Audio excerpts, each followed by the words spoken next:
Hi everybody, nice to see you again, nice to hear you in the new podcast episode on this week with a special guest, really a great person. Normally we just talk about leadership management, safety and security and all the stuff that you know, but today we have a talk with Dr. David Rubens. David, nice to see you here, nice to have you in this podcast episode. How are you doing? Anton, always a pleasure. It has been a pleasure for many years to share space with you, and I'm really looking forward to the conversation today. It's absolutely a wonderful thing. I was thinking about that when I met you the first time, because it's 2014, something like that, in Gothenburg, Sweden. And for everybody, Sweden, not Switzerland. That's an important thing. But this was a really good time. And this were ASIS International Convention from the European Convention, something like that. And we just keep in mind talking and don't get too much space between. But social media allows that to be connected a long time. And now it's time to talk with you and your journey and your personality and your professional environment, a little bit privately as well, I guess this would be nice. And before I introduce yourself, let me just ask you, and do it you on yourself, David, if anybody or nobody knows you and you're just over there in a barbecue or in an environment like a pub, something like that, and some ask you, hey, who's David? What's he doing? Where does he come from? What do you tell them? What would you say? It's an interesting question. Well, the first thing I'd say is one more beer, please. I'll have another beer. I always feel the conversation goes better over a beer. We really should be having some beers on the table, Anton, to do this properly, let me tell you. But I'm a security professional. I'm a security professional. It's like you ask a general in the army, what do you do? He says, I'm a soldier. You know, I'm a soldier. First things, forget the gold and the glitter and the caps. I'm a soldier. And I'm a security professional. That's what I do. And there is a great phrase in the South African use. They say, I'm a protector. And I think for somebody to say, I'm a protector is a good thing. And I believe I am a protector. I've been doing it for 40 years. I've been a protector for 40 years. It's something I enjoy very much. It's something I take great pride in. But I also believe that if you call yourself a protector, that comes with a package. And the package is that you have to accept the responsibility. You need to get it right, because getting it wrong has consequences. And I'm sure we'll discuss that. But if you look at all aspects of security and risk management, from close protection to asset protection, through to risk management, to government COVID policies, getting it wrong has consequences. So I am first and foremost a security professional, just like a general is a soldier. Besides that, I've been very lucky. As you know, I've been very lucky. I think I've had three sort of areas of my life. One is as a practitioner. I've done my share of 12-hour shifts. I've done my patrols in the rain. I've sat at the back of the back gate where nobody's interested. I've been waiting for my shift relief to come, and they haven't come. And I realized how important, being late by 10 minutes really upsets a lot of people. So I'm a practitioner, first and foremost, I'm a practitioner. I've been very lucky because I've done academic work. And as you know, we will discuss it, but I did my master's, I've done my doctorate. And so I have a deep love of the academic work and a belief in the value that brings to the game. And I'm very, very lucky in that I'm a consultant, and I go all over the world and I work with people and organizations, trying to work out how we can take this wonderful stuff that we know and make it more applicable and more useful to organizations in order to allow them to do their stuff better. So I'd say that's the three areas. I'm a practitioner, I'm an academic, and I'm a consultant. Wow, just like something like that would be great. No, before you do that, Anton, I think you should speak to my wife, because if you speak to my wife or my kids, you get a completely different story, let me tell you. Absolutely. As you know. as you know, can I tell a quick story on that? In 2019, as I'm sure you know, I was voted the #1 global influencer for thought leadership by the #1 in the world, which I'm very proud of. So I told my family, I've been voted #1 thought leader and influencer, which I thought they'd be very proud of. I don't think it made any difference. But I heard my daughter at the time was about, I think she was 17 or 18, 17 years old. And I heard her a couple of days later on the phone to a friend of hers. And she said, yeah, my dad got an award. She said, clearly they said, what did they get the award for? And she said, well, I don't know, but I think he's a world expert in influenza. I said, no, I'm not a world expert in influenza. I'm a global influencer. It's not the same thing. Don't you know what I do, for God? As you know, nobody is a legend in their own house. Nobody is a hero in their own house. So in my house, I have 4 kids and a rabbit, and I am officially below the rabbit. When I come home and my wife says, okay, kids, somebody make dad a cup of tea. They say, we can't, we're feeding the rabbit, we're busy. So in my house, officially, I'm below the rabbit. So there you go. Okay. It's just like Alice in Wonderland. Absolutely. Good one. But that's the thing, but it's absolutely awesome how you told that, because soldier, security professional, protector, all what you told us, it's the bubble that's count, and it's everybody's bubble. So if you are inside the bubble and you just reach something or gain some really good stuff, topics, a lot of salary and a professional environment, but what are you outside of your bubble? That would be really interesting for everybody to think about that. And maybe if you have some pets at home, this would be great to see if you are a little bit more below or under the rabbit or whatever do you have at home. Yeah. But it's great, exactly. Great. But David, you told us 40 years. I mean, it's a huge number, 40 years in a safety, security, risk, business continuity, crisis management, whatever, you name it. And but how do you start in there? It's just like, you just over there, okay, I'm here, I'm a little less or on the guard, but or am I on the dark, maybe in an environment. But how do you get there? You are really a professional, you name it, and you are an influencer, how you told us before. But how do you get started? What's going on? How do you just like, it was easy to just start in a security professional environment, or go just military style, law enforcement, or where was the starting point? Maybe some turnarounds or some big decisions that you had made. Like so many things, it's a mixture of the right place at the right time, being lucky, having an opportunity, finding something you like.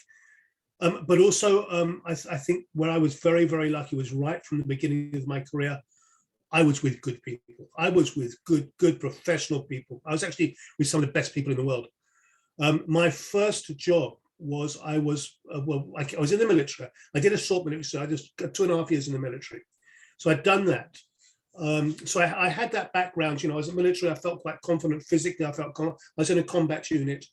So I felt quite confident in myself. I was young. I was 21. I came out of the military at 21. So, I was young. But I'm Jewish, and I was in Germany, and I got picked up by some Israeli teams, and I was asked to become the security team leader for the Israeli embassy, or the Israeli consulate in Munich. This was in 1981, so 40 years ago, 41 years ago. And at the time, there was 2 areas of attacks on the Israeli Jewish community. There was the PLO. Okay. And the Palestinians, who were doing stuff all over the world. They just shot the Israeli ambassador in London, Alof. And there was the neo-Nazis. And the neo-Nazis in Germany were quite bad. They just firebombed the Jewish old people home in Munich. And so there was just a movement to try and bring a slightly more professional aspect to the security management. And I was in Munich with my girlfriend. I had no connections with anything, but I went down there, on Friday evening and spoke to some people, and they got in touch with me and said, listen, we're trying to put together a team. Would you like to come on the team? Or would be, with your background, would you be team leader? So I said, fine. And so they trained me, and they trained me with the El Al teams, the Israeli El Al teams. And I still use that today. You know, when I do my stuff, and when I teach my stuff, and when I run my programs, what they taught me then, I still use. And so I was very, very lucky that right from the beginning, from day one, I was brought up in an atmosphere that says there is a correct way of doing this. There is a structured, professional, effective way of doing this. And your first duty is do it like this. You know, if this is what we say you need to do this. And that means if you're going to patrol in a certain way, patrol. If you're going to do a risk assessment in a certain way, risk assessment. So for example, on the very, very first morning, I came into the Jewish community in Munich, in the Viktualienmarkt. I remember it very well. And there was a security booth inside the building. And I said, what eyes do we have on outside the building? So we don't have any eyes on. I said, right, first thing, right now, by 9:10, I want somebody outside. I want somebody looking up and down the street. Because then people can see us and they notice us, but we have an idea what's going on. Otherwise, we don't know what's going on. So that's the very, very first thing. And you won't believe it, within 3 days, we spotted something. And we spotted a spotter car, and a car went past twice. On the third time, we looked at it and we said, what's that? Because we recognized the car. We went by 3 times in 20 minutes. And they looked at us and we go, got you. You just know, you know, when they look at you and you go, I've got you. Yep. Now, we have no idea why. And of course, they disappear. They don't come back. But I am absolutely convinced that if we hadn't done that, then we would have been considered as a potential target. So there is something called target selection process, which is based on rational choice theory. There's a reason why people choose a potential target. And ease of access is one thing. And ownership of territory is another thing. If you can go into a place where nobody owns that territory, you feel free. But if somebody comes in, what we now call the power of hello, hi, can I help you? That's already claiming territory. And the fact that we had somebody outside that building paying attention, and the third time that car went past, they went, that's interesting. And they spotted that. That was good security. And this was until today, these are the principles that I'm using. So I think one of the things that gave me real advantage was right from day one, I had an understanding that there is a correct way of doing this. And most people didn't have that then. And most people actually don't have that now. I've got to say that. So the first and the most important thing, do it under the correct way, just it told you, or just to decide and to do it and keep focused on them. But after that embassy, after this embassy time and after the service there, and what's the next step to get in this huge world? I went off track for 10 years. I then went to India. I spent 2.5 years in India, and I was basically, I was doing two things. I was in Buddhist monasteries and I was smoking dope on the beach. And I went from very, very intense, basically monastic life to basically very, very enjoyable, happy life on the beach. And I have those two parts of my life. I have the sort of the very disciplined part, and then I'm very happy to relax for a few years and just take it easy. So I spent 2.5 years in India. Then I went to Japan and I spent 5.5 years in Japan. And I did martial arts. I did Aikido, Yoshinkan Aikido, which is the hard. It's considered the hardest. Actually, all styles of Aikido are hard, but I was very lucky. I trained with the Tokyo Riot Police martial arts squad. There's a very famous book called Angry White Pajamas about that program. And I was there from 1984 to 1988-89, which is not right now considered the golden age of Yoshinkan Aikido in Tokyo. And there was a group of us who are still around now, 40 years later, we're still around, still talk to each other, still sort of are that network. But I trained, basically, that's what I did for 4.5 years. I trained non-stop 6 hours a day for 4 years. That's what I did, for 2.5 years. I was an uchideshi, I was a live-in student, one of only 4, and then I was a staff instructor, so one of only 4 Westerners who were ever uchideshi, live-in students, staff instructors. Wow. I know, so So there are people who still know me, who know me as David Aikido. That's how I am. I was training yesterday. Yeah, still training. Had a good class yesterday. And then I went back to Australia, and then I spent a few months in Australia. Then I went back to India. Then I went back to Japan, America. Eventually, and then I was in America teaching Aikido. And in 1991, my dad died. Basically, he'd had cancer. And I got a phone. I was in America, and I got a phone call on a Friday saying, "Listen, Dad's about to die. Come out." And by Monday, I was home. And we had 10 days together before he died, which was excellent. But then somebody asked me to teach a self-defense course for me. Somebody from the local police asked me to teach a program, one class for self-defense for women. So I said, fine, happy to do so. And which country? Sorry? Which country? This was in London. This was in London. I was back in London. I was back in London. Having not been in London for 15 years, having been away, I left when I was 17, and now I was 31. So came back, and so this was 1990. I was 32. Completely different world, I guess. Completely different after 14 years. In some ways, completely different. In some ways, exactly the same. There were people literally still standing by the same bus stop at 8 o'clock in the morning. They've been there, since then. Anyway, so I got somebody asked me, would I teach this? Somebody from the local police, who I knew, asked me, would I teach self-defense? They liked it, and they said, right, teach it again next week. We're going to bring our boss back. So I said, okay. So I did that. They liked it. They said, right, teach it again next week. We're going to bring our boss back. And I did. And then they said, listen, if you want to set up a dojo, we'll help you. We'll support the dojo. And so I set up a small little dojo in West Hampstead, and we opened on the 16th of June, 1991. So, and we were teaching again yesterday. So that's 31 years I've been running that dojo. Can't believe it. And so that's what happened. So I started a small little Aikido dojo. And then what happened was I heard on the radio that Westminster Council, Westminster, London, the main council in London, was going to start a school for bouncers. So the bouncers, security people working in pubs who were unregulated, they were going to start a school for bouncers. And I heard this on the radio. So I got in touch and I said, what is this about? And they said, blah, blah, blah, blah, blah. And I said, I think I can do that. They said, okay, apply. So what I did was I went to a couple of people who I knew were teaching door supervisors. And they were rubbish. They knew nothing. They knew absolutely nothing. They were just big guys who told war stories. And I thought, if you're doing this and you're considered good, I can do this as well. Because I know nothing about this, but you know nothing about it either. But in 6 months, I'll be a lot better, but you still won't. So basically what happened was I started this little training school for door supervisors. And I learned quickly, and I built a program up. And within a couple of years, we were one of the 3 top trainers in the UK. I think we had about 12,000 people through the program eventually. Whoa. But that's how I started. That's how I started. And I started on that. And then I got into close protection because I'd done close protection. I'd run operations. I'd worked in a close protection environment. And again, I started teaching these programs, and they went quite well.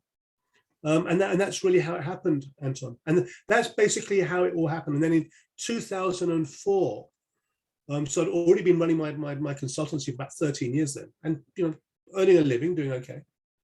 And we were lying in bed on a Sunday morning, and reading the newspapers, and my wife said, "You need to do this." I said, "What is it?" She said, "It's a master's program." And it was a master's program from Leicester University, and she said it was in the newspaper. She said, "You need to do this." So I got in touch with them. Your wife told you have to study, right? Yeah. Well, she said, "This is for you." Anyway, she said, "This is for you."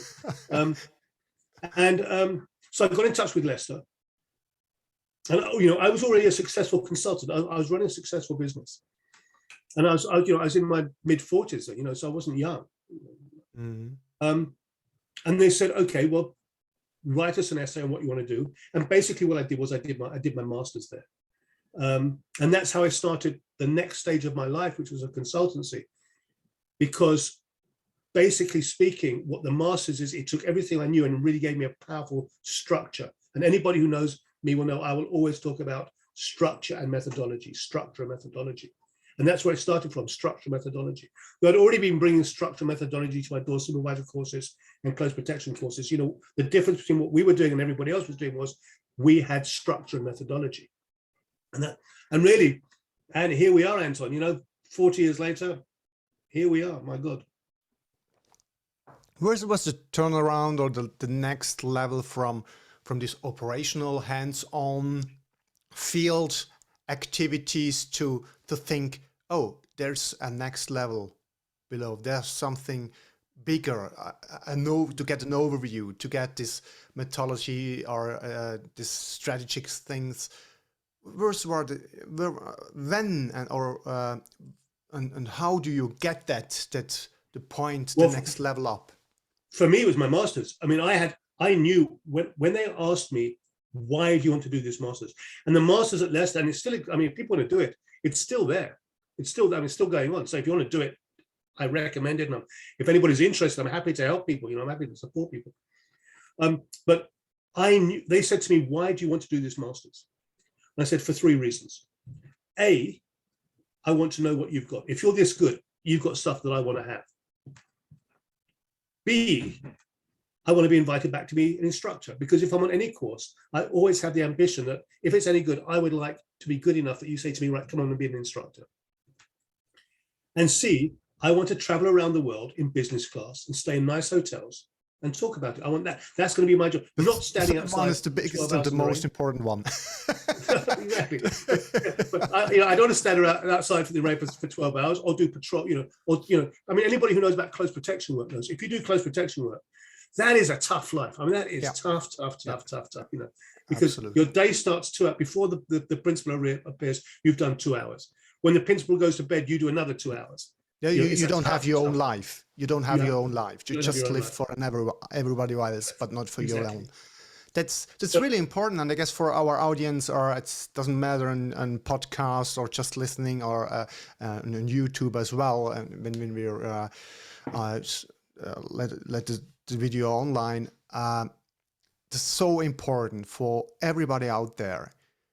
If you are working in the security or safety, business continue, whatever environment, in professional environment, and you are just thinking about that sometime and someday I will just quit. I have enough from this training or from this field activities, from this outside and on a lower level, on a basic level, but you do it well and do it great and great job. But sometimes they come some influence around you and just to push you in a way, and you think, I'm enough, I have enough, I want just change my life or get the next big step.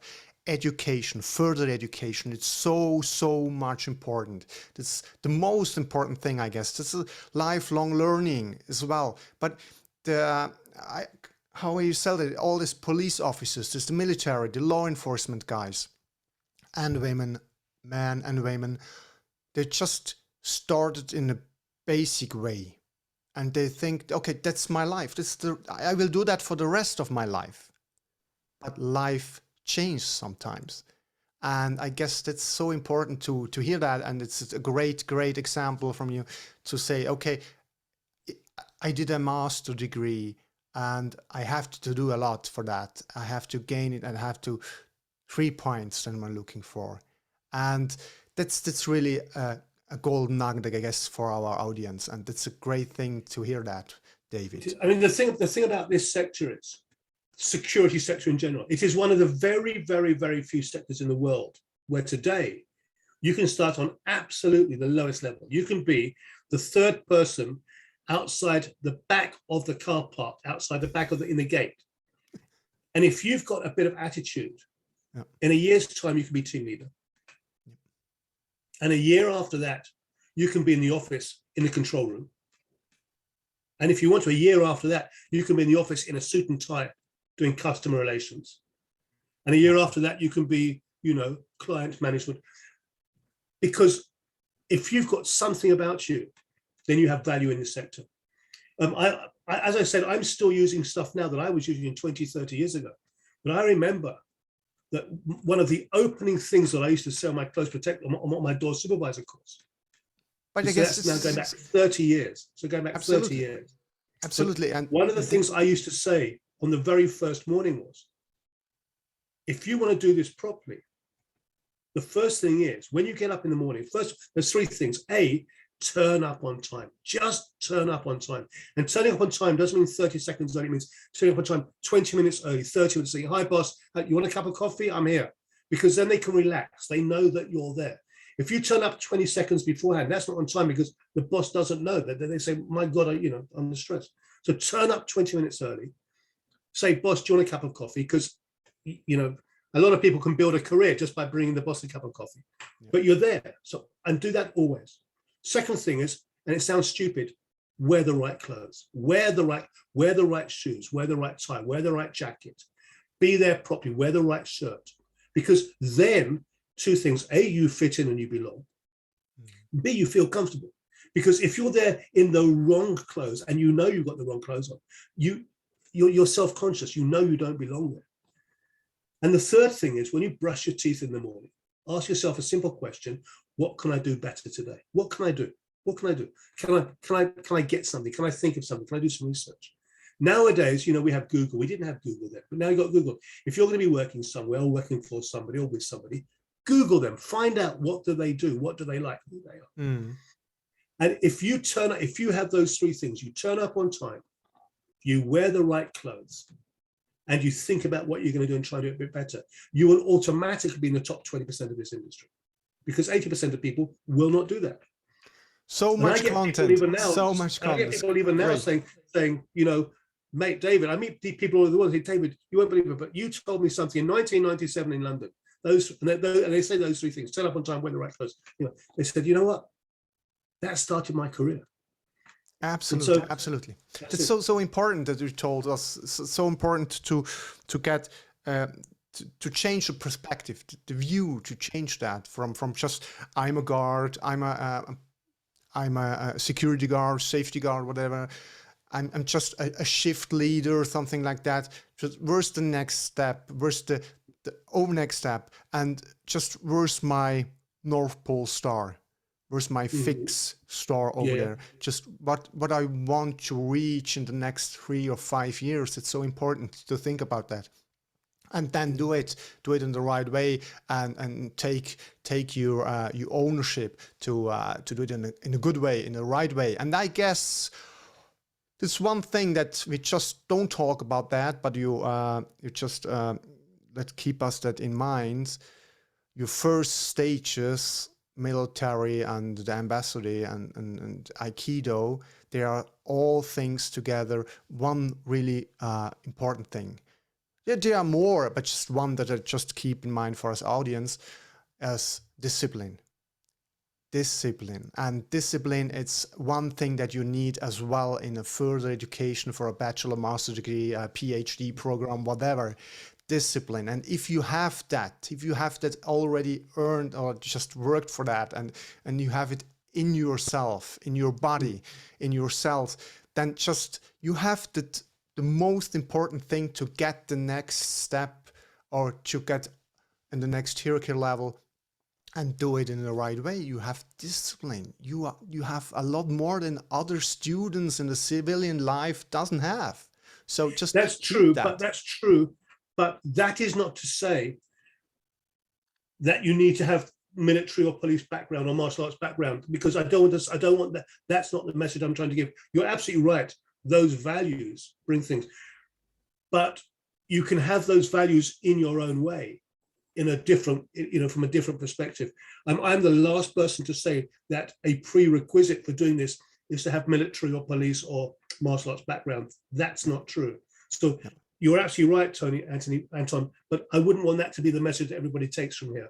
You need to be disciplined, and you need to be professional, and you need to be respectful, and you need to respect the world, but you need to respect what you are doing as well. You need to do it. There's a word in Japanese called sunao, and it means honest, to do it honestly. But you hear it a lot in the dojo, and it says, when you open the door properly. If you open the door, you don't just you open the door sunao, sunao. You open the door properly. If you give somebody a cup of tea, you offer them a cup of tea. When you pick up the phone, you do it honestly. And that is something that if you can live your life like that, then I think it brings value, not just in what we're doing, but people recognize that, and it gives you a foundation build some stuff on. So as you Absolutely. said, these things are useful, but you don't have to come from that particular background to have them. Absolutely, that's wonderful. That's awesome to hear, and your story, your lifetime story. It's an absolutely change of perspective, and it's a good things. There are good things for everybody just to listen or to see that and to hear that from you. And I guess we just change a little bit the focus on the next part of this talk, and let's talk about what do you guess what we miss in a professional environment, in an enterprise company environment, managers level or board of directors, what we should do, what they should focus more in this time, in this VUCA world, maybe we will name it, or dynamic world, or just all these things that happen around us. What do you think it's the most important thing to look for leadership, safety, security? Words, what would you say? What we have to do? What have executives to do to reach, to focus? But it's interesting too, because VUCA, of course, volatile, unstable, complex, and ambiguous, is the world we live in. But the VUCA has been used for 20 years now. I would say it goes back to what we've spoken about, because if those are universal truths, then they're universal everywhere. So it's about respecting what we do. It's about recognizing the structure and the methodology. It's believing it, it's taking it seriously, it's having the expertise, it's embedding it in what you do personally and organizationally. I think one of the things that we've seen around the world over the last 10 years is that organizations and governments and agencies and ministries and whatever just have not been paying enough attention or giving enough respect to risk management. And one of the things about risk management is it says there is an alternative reality. There's an alternative reality. This happened, and if we'd done risk management properly, that did not need to happen. So as an example, in the UK, in the United Kingdom, in COVID, we've had 150,000 deaths, 150,000 deaths.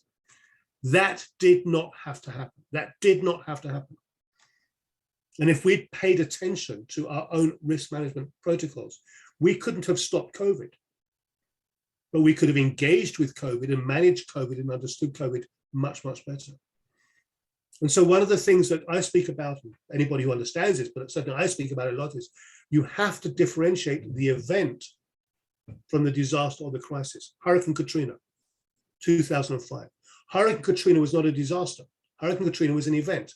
The disaster was the failure of the emergency management agencies at the federal, state, and local levels to understand what they would need to do if a hurricane hit, because everybody knew that a hurricane was coming and they knew the problems it would create. But when it happened, they basically were not ready. They were not ready. And there is a phrase from the academic world, there's a phrase which says, it is a dereliction of duty. It's a dereliction of duty. But that goes back to my very opening comments about being a protector. Now, you can be a protector standing outside a pub or outside a children's home or outside a building site and you're a protector, or you can be a close protection officer and you're a protector. But if you're a national level planner, then you're also a protector. If you're in the auditing body, then you're a protector. And the reason that these things go wrong and that we have the terrible consequences that we see is not because of the external event, but because of internal failures and weaknesses which are known and understood. And people say, you know what, I don't care. I don't care. I know it's there. I'm not going to do anything about it. And then what happens is that becomes embedded in your organizations. Let's go in there. Let's go in there. I don't care. It's not in my business. Mind your own business. I don't want to handle that. Why managers or executives think like that? What's the reason? Or what's the reason how security professionals or safety professionals in the company, in the enterprise have to to get more power and more engagement to reach that point, go over the point, over the wall to a new mindset for all these leaders out there. What they have to do to get a new mindset on, we have to care, we have to do it, we have to handle that, we have to think, to plan, to do, and to implement. How we reach that mindset? Those are two questions. So there's two questions there, Tony. The first question is, why are managers like that? And the second is, what can we as security and risk management professionals do to influence that conversation? The reason that managers do that is because that is what they are incentivized to do. That is what their incentives are. You look at the financial organizations, bankings, they're being fined billions and billions and billions and billions of dollars. And they say, I don't care, because I get my bonus of $1 million because I do this, and the company pays $5 billion down the line, but they are not held responsible.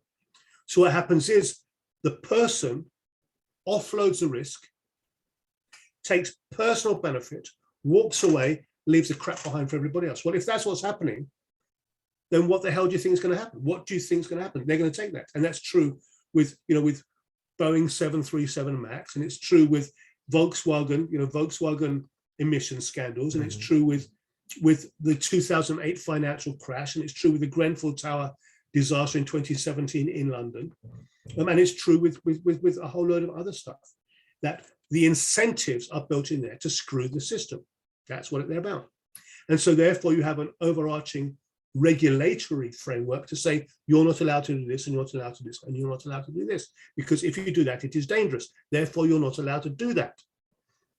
But what you then have is you have the regulators and the organization and the government colluding with each other to ignore the rules that they have made. And that's what happens. And you look at all of these examples, and they are colluding, and everybody knows. And the thing is, there is no personal responsibility. They walk away. They just walk away. And if that is the situation, then that's what's going to happen. So that's on that side of things. On the other side of things, how do we as a profession have what I would say is impact and influence? How do we have impact and influence?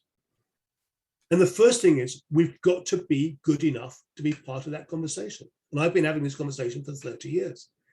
And we said, if you want, people have been saying, how do we influence the boardroom? Well, if we want to influence the boardroom, we've got to be good enough to be there. So from my perspective, we should be as good as what we do as the tax advisors are at what they do. And if you have a tax advisor, they are they are world class, and they can, they're professional, and they can help the organization do what they need to do. We've got to bring that to the game. And you can say, well, that's very difficult.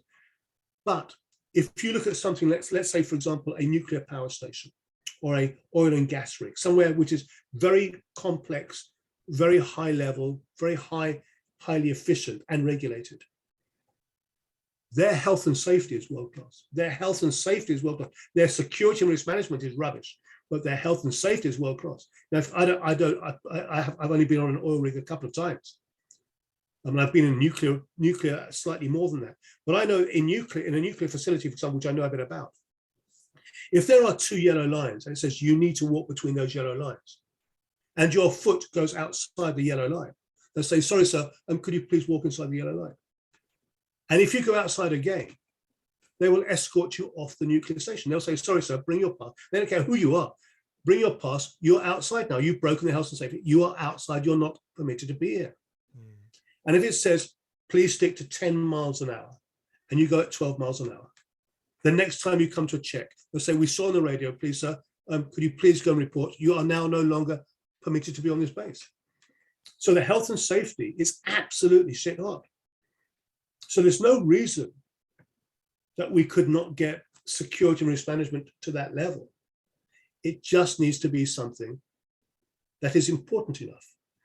And if we are to make it important, we have to take that story forward. We've got to carry that message forward.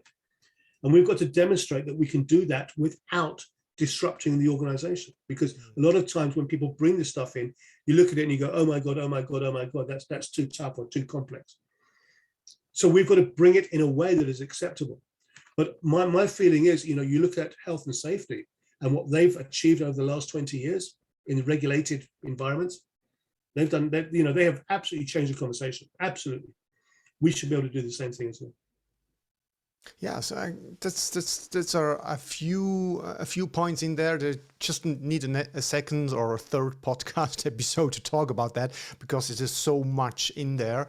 And you told us that there are two parts: the responsible person as well, maybe the CEO or the CFO, the COO, and the other guys, the specialists, the expert, internal, external, whatever. And I guess there one point there that maybe we miss or just let it a little by side. That means if you are a salesman and you are out there and you do your work, your daily work to get your money, you win your money, to get that and get your paycheck for the next month. You have to do it, and you have to do it hardly, very hardly, day for day for day for day. But the point is, that's sales. And sales isn't negative. But most people thinking sales, oh Jesus, this is a salesman, this is too much. I don't like that style, I don't like that.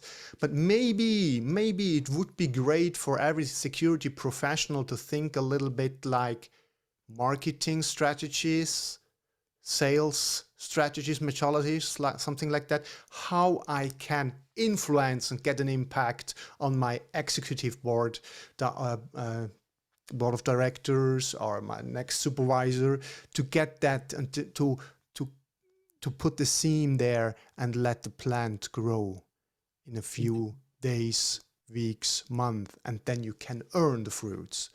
Sales, maybe marketing could be a new add-on in the security environment, I guess. What do you think about that? I think so. And it's an interesting point. It's something which I consider that I'm quite good at. Because again, I've been trained.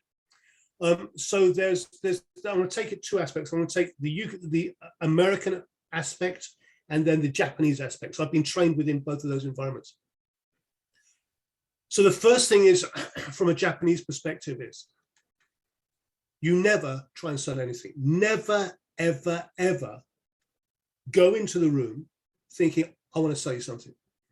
Because as soon as you do, that puts a barrier. As soon as you walk in, there's a barrier.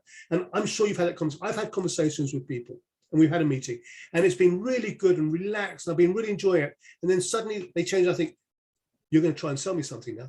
And you can see it in their body, and you can see in their eyes, and you can just see, and you're going to try and sell me something. And immediately you go, well, mate, Yeah. Whereas before that, it was very nice. So you never, ever, ever go in thinking, I want to sell you something. What you go in is, you go in with absolute belief that what you've got is good, and it's good, it's nice, and it's useful. And so what I do is I just basically talk about the stuff that I do, and I say, this is what I think, and structure and methodology, and this is a risk assessment, and this is how you do it. Do you think that's interesting? And they usually go, yeah, that's pretty interesting. That's nice. That's good. That's good. That seems to make sense. So fine. So the first thing is, what you do is you just explain what you can do, and then hopefully they then come to you. So if you're selling, you're chasing the kitten. No, you don't chase the kitten. You let the kitten come to you. You let the kitten come to you, because you've got something of use. Right. So that's the first thing. Next thing. If the meeting is going well and everything is fine, when you walk into that room, before you've walked into that room, you should again think about what you're doing. You should know what it is they want to say yes to, because clearly there's something you believe there's something that you can do to help. What is it that you've got that they can say yes to? And so if it's going well, what you suggest is, let's do something together. Let's do something. Let's have another meeting. Let's set up a little working group. Let's maybe have what we say is let's have a webinar. But let's do something together. Because once you do that first thing together, then you've got the connection, which is what it's about. Mm-hmm. So that's the first thing. That's the Japanese side of things. Let's go to the American side of things. The American side of things says there's only 3 questions. Do you have do I have something that is of value to the market? Not that I'm trying to create, but that I'm trying to push on the market, but something that I think has value on the market. Yes, okay. Can I then have a connection with some people who might be interested? So it's a connection. And third thing is, do I have a business model which allows them to say yes and allows me to make money? Because what you want them to do is to go, yeah, that's reasonable, that's pretty good. Yeah, okay, let's try that. And it's easy for them to say yes to. Because what happens is when you go into that business meeting, and again, I was taught this by the Americans, I was taught this by a guy called Todd Fleming, who was, I worked, it's the only job I've ever had in my life, but I worked for 2.5 years. I was basically CEO of their international division. And Todd Fleming had twice built a company from $0 to $40 million in 5 years, twice. And you hang around that boat and you go, man, that's how it looks like. He says, basically speaking, when you go into that meeting, there's 4 things. First of all, do you know what you want? Do you know what you want? Okay. The second thing is, and this is an important thing, and this is the question the Americans ask, which we Brits never ask, is, do you have any money? Do you have a budget? Because it costs money. Do you realize this costs money? At the end of the day, I'm going to do something and you're going to pay me money. That's what business is. Do you have a budget? And often they say, well, I'm not sure, I don't know. So well, let's try and work out what the budget is, because without that, there's nothing there. The third thing is, do you like me? You know, do you feel that we can do some business together? And you can work that out in about the first 3 minutes. Yep. And the fourth thing is, are you emotionally ready to sign the bloody contract, to sign the goddamn contract? Because that's what takes 18 months. The first bit takes 7 minutes. The second bit takes 18 months. But that's important. And what you understand is, it's not about selling because they know if they want it or not. It's about getting them to feel comfortable enough with you to sign the contract. And those Absolutely. are skills. And then Awesome. and finally, and one more thing, just one more thing. I'm going to take it to the next. I'm taking the next level. To the next. Yeah, the next level for everybody here. Okay. The next level is, okay, now, so that's doing business. That's doing business. That's getting business in. Now, how do you grow your business? How do you grow your business? Very simple. Go back to Japan. There's 3 questions. Well, actually, 2 questions, really. Is it a mature market or is it a growing market? Is it a market where I've got to still, you know, there's X amount of people there and I've got to, if you get a client, then I've lost a client. Okay, that's gone. Because it's zero-sum game. Or is it an immature market? And if it's an immature market, then it's a growing market. Then over the next 3 to 5 years, grow. So the question is, can I establish myself in a growing market? And can I grow my market share of a growing market? Because if over 3 to 5 years, I can grow my share of a growing market, I should do well. And that, my friend, is why I'm so collaborative. People say to me, why do you do so much business with other people? You know, I support other organizations. I support other people. I do work with other people. And I say, because you have to understand, what I want is another institute, the Security Institute or the Institute of Risk Management or wherever it might be, all of whom I know and I like. I want them to get a nice big contract with Unilever or with Amazon or with Goldman Sachs. I want them to do that. Why? I want to make a big story. Why? I want somebody to get a really nice training contract with an airport in the UK. Why? Because if they do that, then that means another 17 airports are going to have to do training over the next 3 years. Yeah. Now, if I could pick up 2 of those airports, I don't care what anybody else does, but I picked up 2 of those airports. So what those people are doing is they're not taking business away from me, they're developing a market for me, which is why I love it when I see other people doing well, because I know that that creates opportunities for everybody. That's it. That's a business model. That's aren't golden nuggets. That's a golden rush. That's a golden rush, David. It's a gold mine. It's a gold mine. Thank you so much for these really important things that you share with us, with all this audience. Just listen out there. Go back a few minutes and listen again what David said. So it's absolutely great. That's for free, huh? That's for free. It's for free. Keep it in mind. That's for free. He shares his content, his experience, lifelong learning stuff with us for free. And if you are in the security, safety, or whatever métier, professional environment, or you're just thinking about them, how I can go out there and just influence or get an impact at this person, at this organization, or just for my own little small uh, enterprise company, whatever, as a solopreneur, to start a solopreneur, and after that you have a team maybe, and then you grow and get a good team, maybe an international or globally team, and then did that like you, David. We have to do that like everything. It's how do you say that? It's just, it's amazing. It's absolutely amazing. I can't say anymore. Yeah, don't forget, it's taken me 40 years. Remember that. Absolutely, you know absolutely, absolutely. It doesn't come fast. It doesn't come fast. Yeah, the time flows. That's absolutely incredible. And we have a lot of nuggets, golden nuggets there that you told us and shared with us. And just let me know that come a little slowly, but straight, but slowly to the end, to the third part of our talk. Is there something that you absolutely, you make a difference between privately and professional environment in thinking risk management, safety, security stuff? Did it separately, or just like a unique, it's one thing for you personal? Is this in all of your cells in your body, or just you divorce that and say, this part and this is this part? I live that differently. How do you handle that? To a certain extent, I think there's, again, like so many things, there's two parts to that. I mean, it's like somebody's fit. You can't say, are you fit on Sundays and Tuesdays, but not fit on, on Wednesdays and Fridays. This is who I am. It's how I live my life. I have a certain set of beliefs. And it is because of the, the military and the Aikido and the monastery and all that sort of stuff. And it's how I live my life. On the other hand, there's certain things I'm very undisciplined about, which I know, which causes me problems. And I think that as you go through certain stages of life, the stage I am in life right now, I think, be kind to yourself, because nobody else is going to be kind to you, but be kind to, be forgiving of yourself. You don't have to, life is not a punishment. It's like a good diet. It's like food. Food is not the enemy. Eat well, eat healthily, but enjoy your food. You don't have to suffer in order to be on a diet.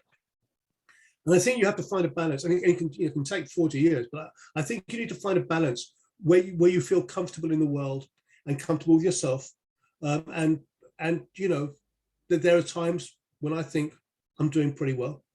There are times when I don't. I have those insecurities just like everybody else. And Tony, I mean, as we've discussed this, we have our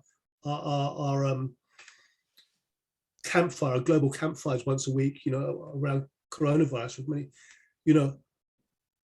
these have been a tough 2 years. These have been anybody who's listening to this podcast and is in this sector, the likelihood is that the last 2 years have been tough in ways which we've never experienced before. It's been tough for me, really tough as well. And I think it's during those tough times that stuff comes through. I've reached out. I've very publicly reached out, and I've been times I've said, you know what, I'm having some bad thoughts. I'm really feeling that I'm losing it here. That's not a bad thing. It's only a bad thing if you don't own up to it.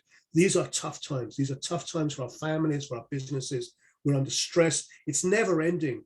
I don't know about you, but I'm doing a bit better now. But there was a time last year, and if you said to me, "How are you doing?" I said, "Man, I'm just tired. I'm just tired. I'm not even tired. It's beyond tiredness." And luckily, I've got through that. But I think and I'm lucky, for those of you who've got young families and you've been at home with young families and financial pressures, that's tough. That's tough. So I think that this is not a time to put additional stress on ourselves. We have to really, be kind to ourselves. So I think from that perspective, as you get older, you get more of a perspective anyway. But I think, have your discipline, believe in your discipline, believe in yourself, and accept that there will be tough days. There will be tough days. I just look at football managers. You look at all the great football managers. And every time they lose a match, that it is you go away and it is putting incredible stress on you. And then you lose 3 in a row, and they're under real pressure.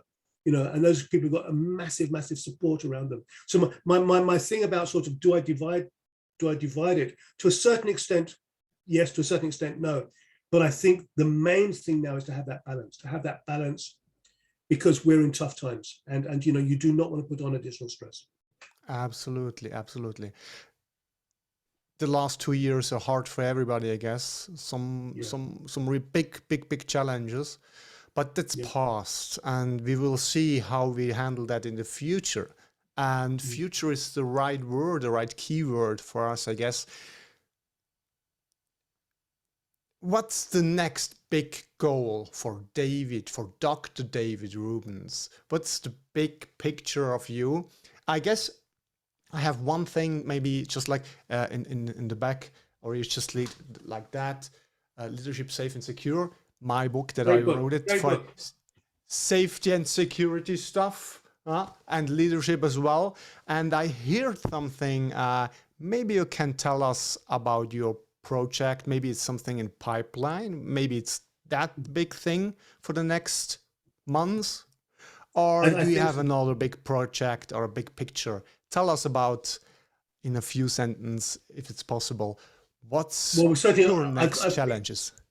I've been working on this book. I mean, I had a book, I actually had 2 book contracts before COVID, and then COVID came down and stuff happened and I put away. But basically speaking, I'm in the middle right now, or actually towards the end of writing a book, and it's a pracademic book. It's this pracademic, practitioner academic. And it is based on my doctorate thesis. You should always try and turn your doctorate thesis into a book.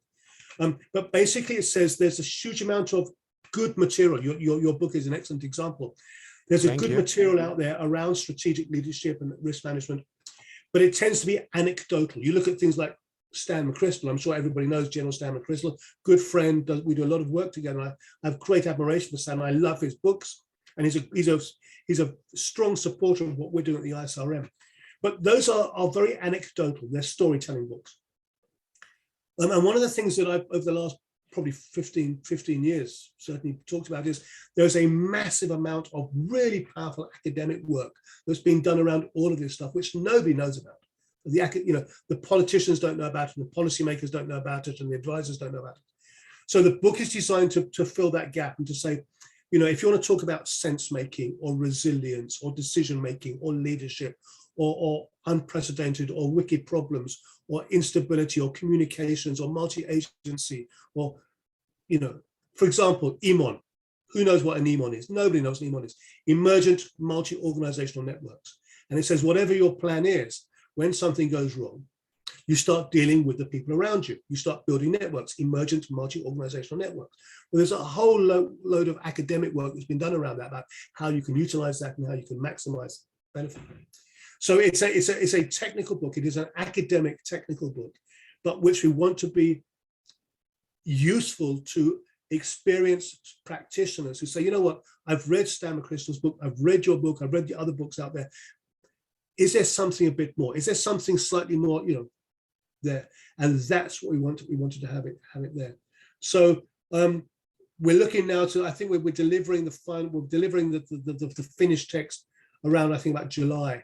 And then there's a process. So we're probably looking at to come out first quarter of next year, 2023. But I'm very excited about that. I think, as you know, in your own life, writing a book is an interesting experience. And it's an intense experience as well. So I'm very much looking forward to that. And besides that, I mean, in terms of big projects, the Institute of Strategic Risk Management, we discuss this a lot, the ISRM. I mean, we're now up to 31 chapters, international chapters, and we're doing some fantastic work with some of the largest organizations in the world. They recognize what we do as a global network. And I think developing the academic side to support policymaking at national and regional level, and to say, listen, if you are a national government level decision makers and policymakers, knowing about the academic world really, really helps you. And what I always say is, knowing about the academic material doesn't solve your problems, but it gives you a framework to discuss complex issues. And if we look at the world where we're living in, complexity is what it's all about. And most people in organizations, they just are not comfortable. They're not comfortable with complexity. And so what the academic world does, it gives you a structure and a framework to engage with complexity in a structured way. So I would say that that's what I'm really looking forward to, maybe over the next 2, 3, probably 3 to 5 years, actually, sort of working down that path.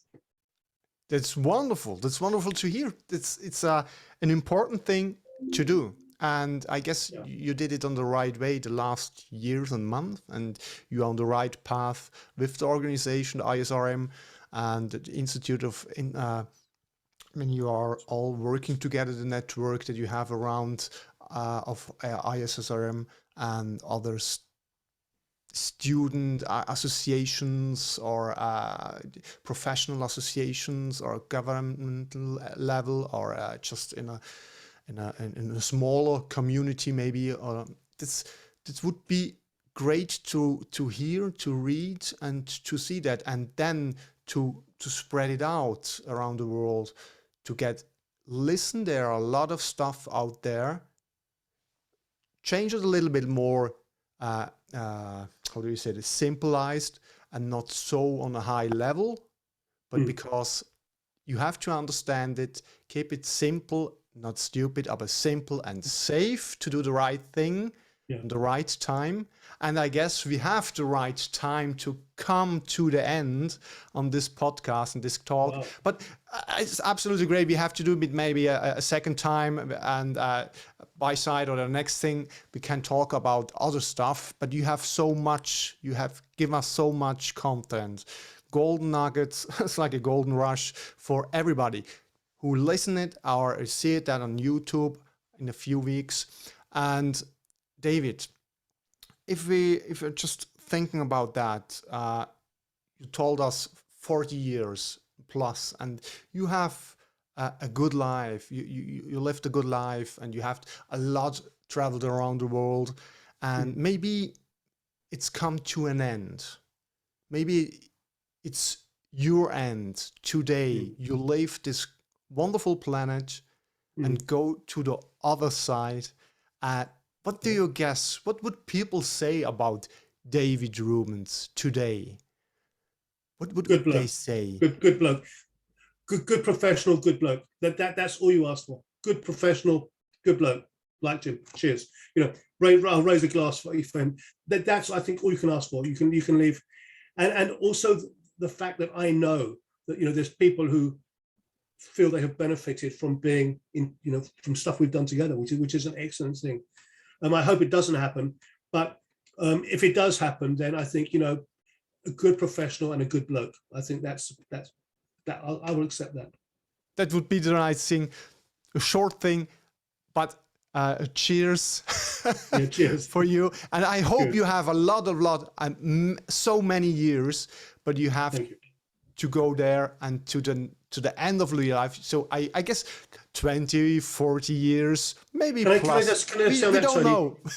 We don't know. Last month, my brother-in-law, my wife's husband, who was head of the legal faculty in the University of the South Pacific, very successful lawyer and academic, 63 years old, went to hospital for a checkup, dropped dead, died before he hit the ground. 63 years old, nothing wrong with him, fit, healthy, 63 years old, died. So you know what? We never know. You just absolutely, and you get to a certain age, these things happen. So if there's one thing I'd say to everybody is go home, hug your family, hug and love your family, my friends, because you just never know. You just never know. That should be the right thing to do that, and to keep that in mind, that nobody knows when the clock bells. Absolutely, absolutely. Okay, I guess we are at the end of this interview, of this talk, and it was a pleasure, a big, great pleasure to talk with you, to get your insights. And everybody who just think about that, go back and listen it again, what David said and what the content, you can take it out and use that for your professional, privately life.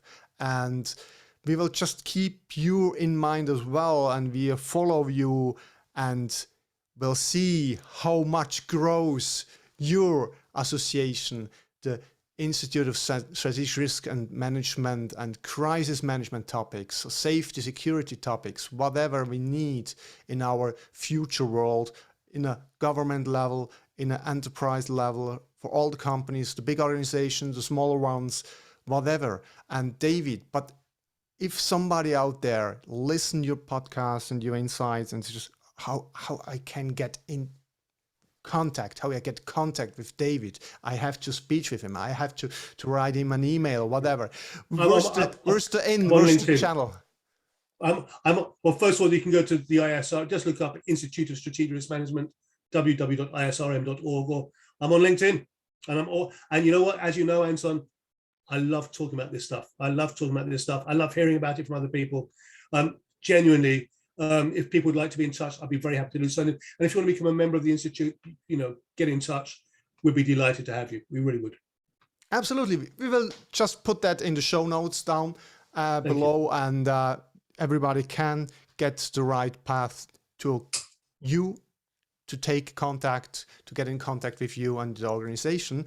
And now at the end, just let's finish the sentence. I'll let you finish this small sentence, and I don't recommend that and get any comments about that. I just let it there, and then we are finished our time. Thank you, David, for your time, for your big insights, golden nuggets, all the stuff. It's absolutely incredible. I have to listen to that again and again, I guess, twice, because there are so many things inside. For everybody can use that, and in a private, professional way, or maybe as a student, the further education for a bachelor, master degree, whatever, we talk about that. And the last sentence that would ask you to let it finish, it's just, David, the life, your life, is too short for what? So, okay, there you've lost me. How do you mean that, Tony? Sorry, my life is too short for? Too short for what? Your life or our life is too short too.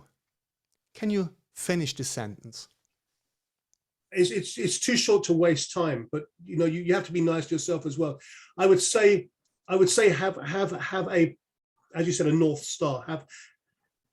It's this, and this is my life has been this. You can decide who you want to be. You can decide who you want to be. You can create the person you want to be, and you can do that. You can start that today, and it's a lifetime process. But you can create the person you want to be. So enjoy it. Life is a wonderful thing. Life is a wonderful thing. It's a rare thing. Enjoy it. Be good. Be nice. Be good. Do good things. There you are. Be kind. Be kind. Oh, I said something. Sorry about that. David, you still have the last word, Tony. You still have the last word. There you go. Thank you very, very much. It was a great time. Thank you, everybody. Thanks for having you in this podcast episode. We will see what's going on. Take care for you and your family and your lovely ones. Thank you. And I hope you have a good time in the next few weeks. And I hope we will see us maybe in a few weeks or in springtime somewhere, or online or physical. What's going on? We don't know exactly. Corona and COVID and traveling and restriction. But I guess we have the chance to get in contact and to keep contact online for everybody. And who knows, maybe someone's listen this podcast, this episode, and you get a lot of emails, a lot of content, comments, or a lot of likes, something like that. Have a good time, David. See you, and thank you. I appreciate that very well. Bye. Bye. All the best. Bye.